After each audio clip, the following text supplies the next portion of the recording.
Hi, Hope Chapel. Jennifer Smallwood here.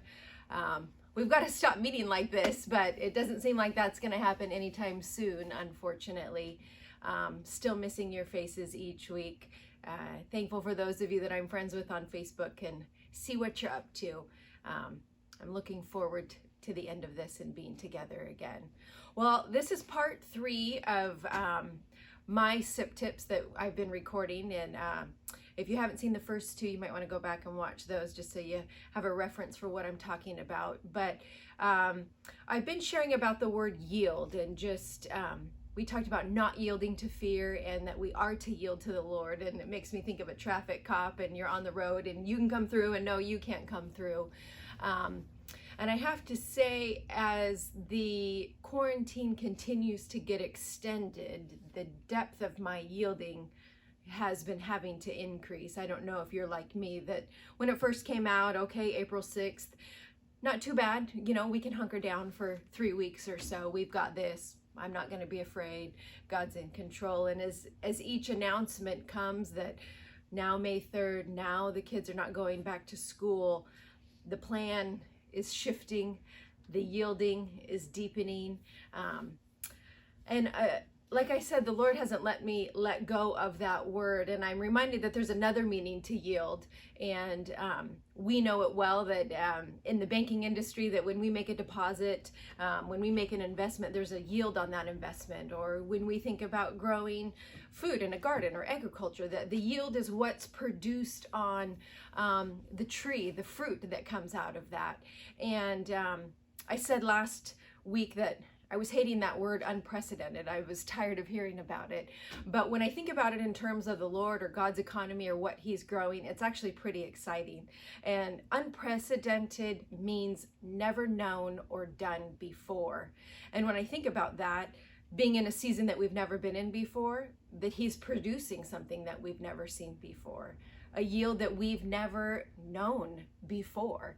And like I said, when you think about that, God's economy, that's pretty exciting because he only does good things.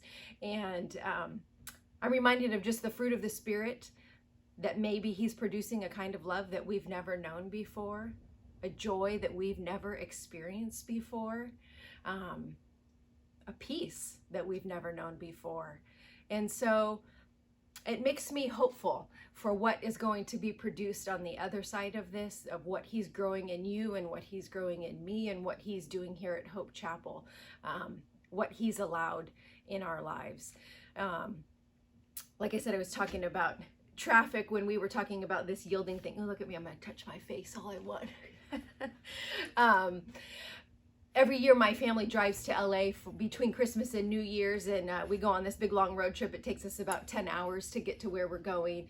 And I'm sure you've been on the I-5 or some freeway like that. Everybody's going 90 miles an hour, about 10 feet apart. And all of a sudden, some nice guy comes up from behind and cuts right in front of you, and everybody has to slam on their brakes, and you pull off to the side, and you know, it takes your breath away and your heart gets beating. And like I said, my whole family goes. So sometimes my dad will come up alongside me, or Casey will be driving, and I'll back off and I let them into my lane, and we kind of do this Frogger thing all the way down to LA. And it's a long trip, 10 hours. It's a little daring to take so many kids in your car for so long, but I have to say it's a little bit exciting because we know what's at the end of it.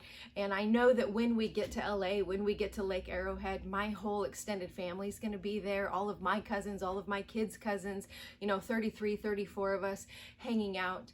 What's produced at the end of it is great joy and happiness, maybe not so much peace, but certainly a lot of love. And so as we're on this journey of pandemic, of life was going very fast, and it's almost as if the Lord pulled up in his big semi right in front of us and we all slammed on the brakes. I just want to encourage you that there is a destination at the end of this. And like I said, it's unprecedented, it's unknown. We don't know what the Lord is producing, but we can be excited about it. I love you, Hope Chapel. I hope that blesses you, and see you soon.